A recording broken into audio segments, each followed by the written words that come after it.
What's going on, YouTube?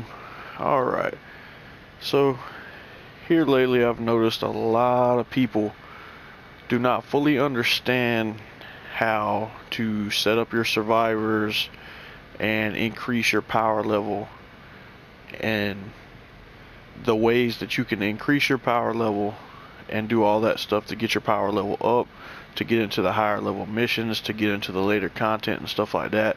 So what we're going to do here today is I'm going to try to break it down as best as I can for y'all to show y'all the best ways to, the easiest way to set up your survivors, the easiest way to get your survivors, how I get my evolution mats, how I get all my legendary survivors, my mythic survivors, basically show you where your power level comes from in all variations and everything like that. So without further ado, let's hop on into it, and hopefully this video will help y'all out a lot so y'all can get y'all's power levels up and y'all can get higher and advance in the game. Alright, so the first thing we're going to look at is your survivor squads. Your survivor squads is probably the biggest way that you're going to upgrade your power level throughout the game. Now, if you look at my survivors, you'll see that I have mythics with the matching symbols up under, a mythic with a matching symbol up under it that corresponds to match the legendary survivors I have following it. So basically that is what you want your survivor squads to look like, and we'll go into it and I'll show you each squad. Say this is the EMT squad. Each squad has a particular leader that you're looking for to match up so you get that leader match. So naturally for your EMT squad you have your doctor. This mythic doctor, he is a competitive. So I have this mythic doctor, I throw him in the EMT squad. Then what I want to do after that is I want to get as many legendary survivors as I possibly can that match his personality. So he's competitive. So we go competitive, competitive, competitive, competitive, competitive, competitive, competitive. That's how you want all of your survivor squads to look like. See? Fire Team Alpha got a marksman leader with an adventurous personality, and everything follows up, and so on and so forth. Then you got your gadgeteers. You'll need a gadgeteer as your lead. And now you're not always going to have a mythic in this lead spot. Sometimes you might have to settle early into Save the World. You have to settle for a purple. Eventually you'll get a legendary, and then if you get lucky in a 50 V-Buck llama or a mission alert, you'll get a mythic out of there. It's just various ways to get it. So then, you know, of course, same way, match everything up. Corps of Engineering, you're gonna need an engineer. Whatever personality your leader is, the rest of your survivors need to correspond with that personality. Now, the same way all throughout my survivor squads, and what I've done is I've taken out a full set of survivors so that way I can actually show y'all how to set up your survivor squads. So what you want to do is you want to go into the particular survivor team that you're looking to put in and upgrade and level up and so on and so forth. So I go in here, this is my training team. So here's my lead spot. I'll click on that and I'll see I have a personal trainer right here. That's a match. I have another personal trainer that's a legendary. See, I've got a couple of personal trainers and I've got a few other mythic survivors. Now what I'm looking for is going to be that little check mark where it says leader match. It says personal trainer check mark. So what I'm going to do there is I'm going to click on this personal trainer. I've already got her leveled up because that's from where I took it out beforehand so I could demonstrate for y'all how you do this. So you'll put your personal trainer in. Then we have competitive. That's our personality to match this lead mythic survivor. So then what you want to do is go in here and you have competitive. Teamwork. And then you keep on going. And what you just want to make all those emblems match up. You want that personality to match on every single survivor. As you see, as we gradually put them in, our power level is rapidly increasing because I'll have all these guys leveled up. And the more that I put in, the higher I go. Right. Team bonus. Alright. Teamwork. Now, we're back at 131. Alright, so basically this is what your survivor squad should eventually, and they're not always going to look like that. You're not just going to jump straight into the game and have everything that you could possibly need. It's going to take a little bit of grinding, a little bit of paying attention to your llamas when they reset, looking in the event store, doing mission alert rewards for the epics, the legendaries, all those survivors. You're not just going to get this just by hopping onto the game. It's going to take a little bit of grinding.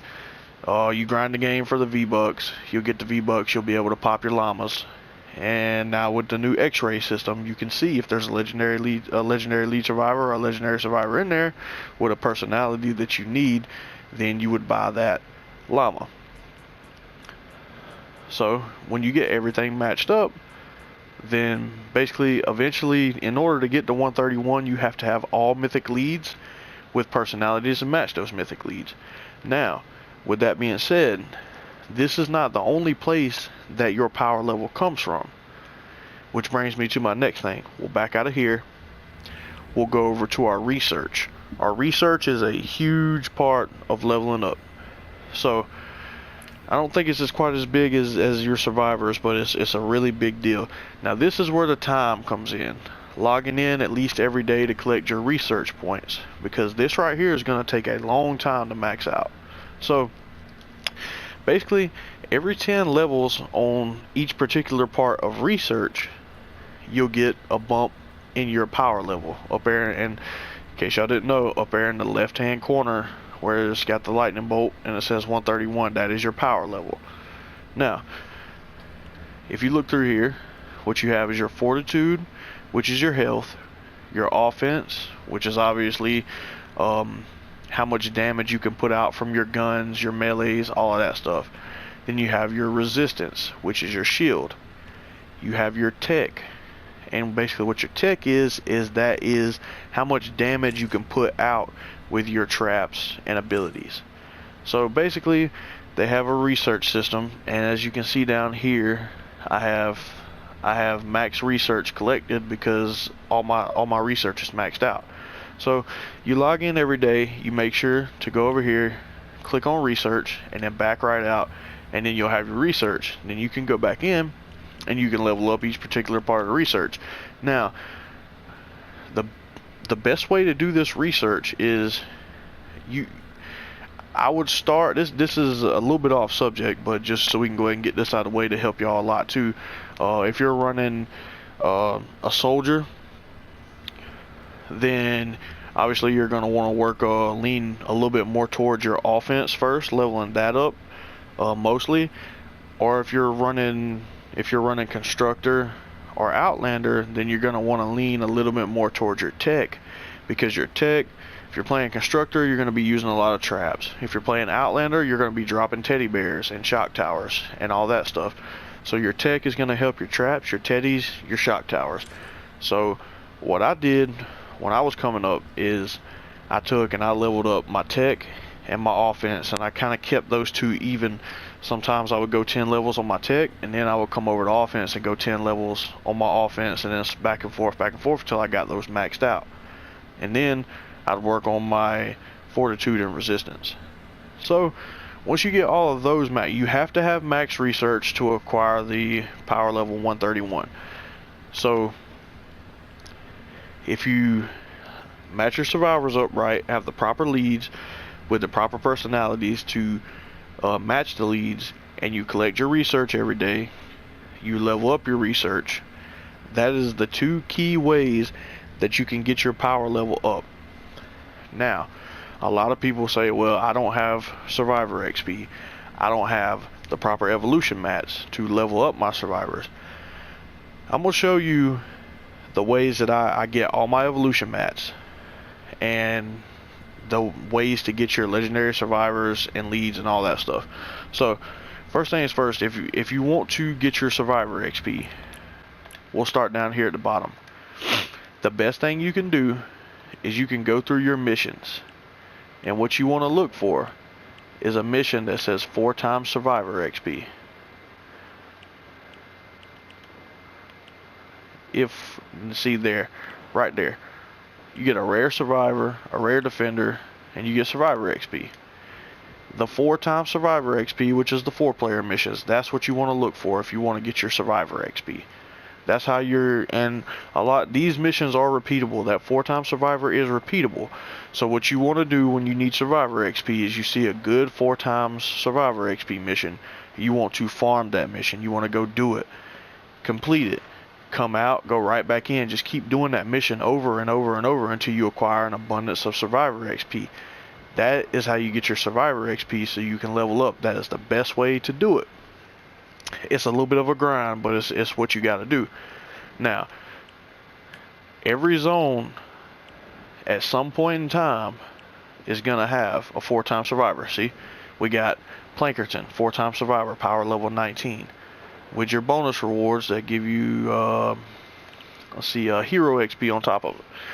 So, you want to look for those 4 times survivor XP missions. And then if there's not a 4 times survivor, then what you'll want to look at is these missions like this Rescue the Survivors that has double survivor. And the higher you go into your zones, whether it be Stonewood to Plankerton to Canny, the higher you go on these 4 times survivors, the more survivor XP you're going to get. So you just got to look for those 4 times survivor XP. And if you just take the time to do these 4 times survivor XPs, it's a little bit of a grind, but it's very doable. So I don't think I've seen I actually don't think I've seen a 4 times survivor here, but by that point you get the point. 9 times out of 10 in every zone there's gonna be 4 times survivor. And if there's not, then you're gonna want to look for something that says double survivor XP. That's going to give you a nice little chunk of survivor. You just want to keep grinding that mission over and over and over until you get your survivor XP. That's how you get your survivor XP. Now, you can also go over to quests, and I probably don't have any right now, but yeah, side quests, they also give you survivor XP for rescuing so many survivors, completing quests and stuff like that. Now, that's how you get your survivor XP. Now, let's talk about the evolution mats that it takes to evolve your survivors and heighten their power level. So, because by increasing the power level of your survivors, that's how you increase the power level of yourself. So, the biggest way, well, the most guaranteed way to get your evolution mats, you're guaranteed evolution mats every week. So, what you want to do is you want to come over to your item shop, go over to items, and look in your weekly store. Weekly store, every week you have Eye of the Storm, Storm Shard, Lightning in a Bottle, Pure Drops of Rain. That's what you need to upgrade your survivors, your guns, your heroes, all of that stuff. So every week when the shop resets, see, it resets in 5 days. So 5 days from now, I'm going to come over here with my gold and I'm going to buy all of the evolution mats so I can upgrade my survivors and anything else that I need. Now, other than that, it'll be the same thing. What you'll want to do is say, I need Pure Drops of Rain real bad. Now, the most ideal way to get Pure Drops of Rain would be from a 4 times Pure Drops of Rain mission. But say we don't have that. You're going to want to look for these bonus rewards that says on top. See how it says 18 Pure Drops of Rain, 80 Summer Ticket, Schematic XP, and Survivor XP. That would what I would go to. I would go do that mission for that bonus 18 Pure Drops of Rain.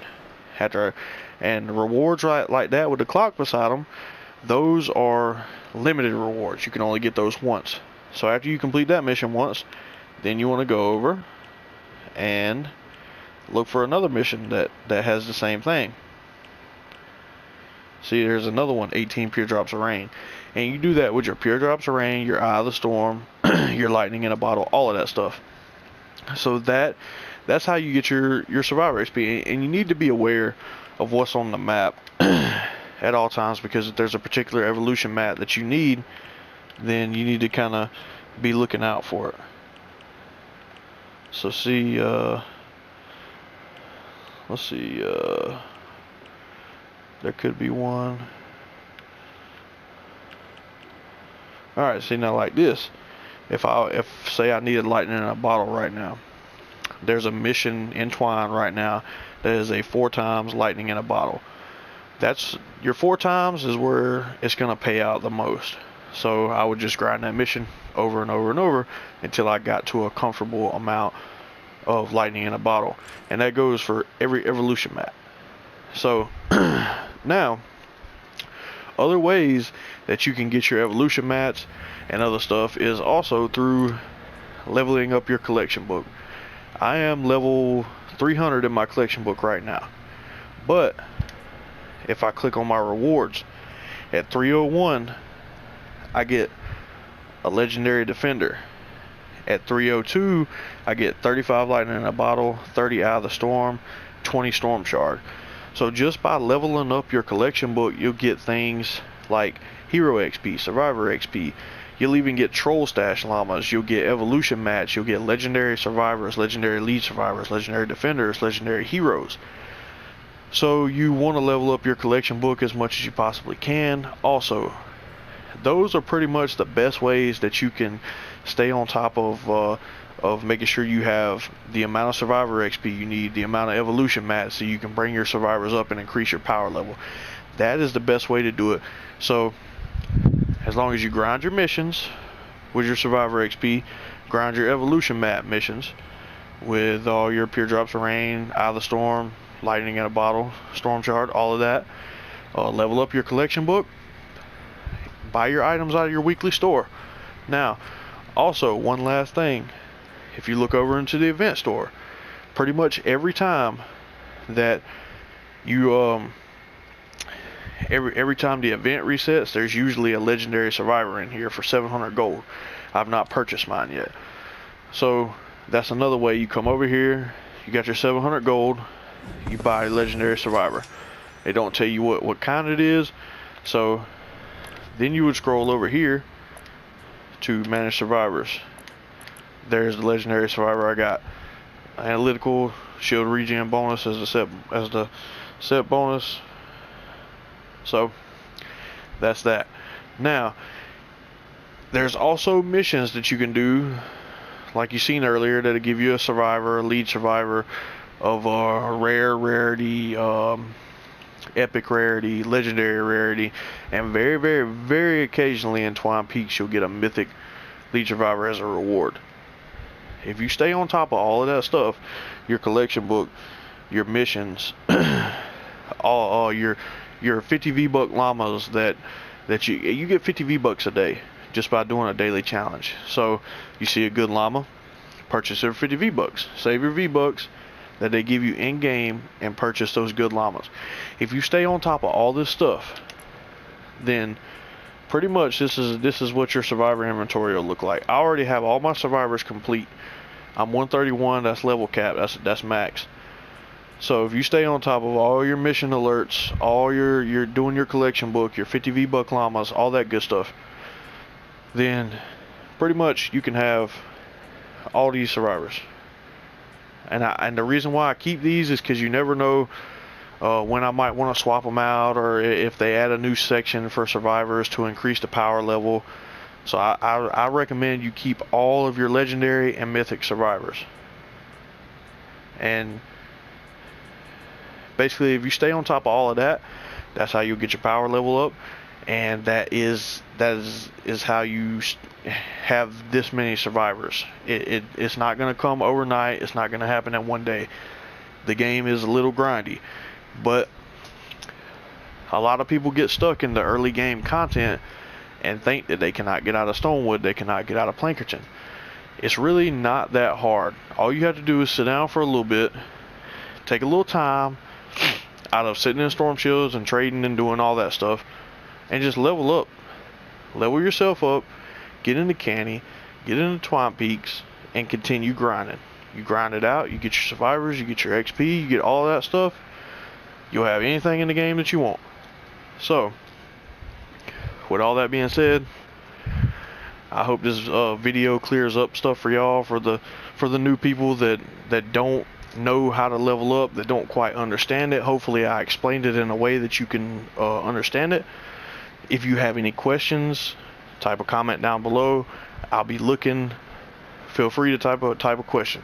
Any question that you have, I'll try my best to answer it. Most likely it will get answered. So just do that. Type it in the comments. I'll get back to you on it. Hopefully this video cleared up everything for you. Hopefully it helped you. If you found it helpful, drop me a like, subscribe, comment, anything. Alright, that's it.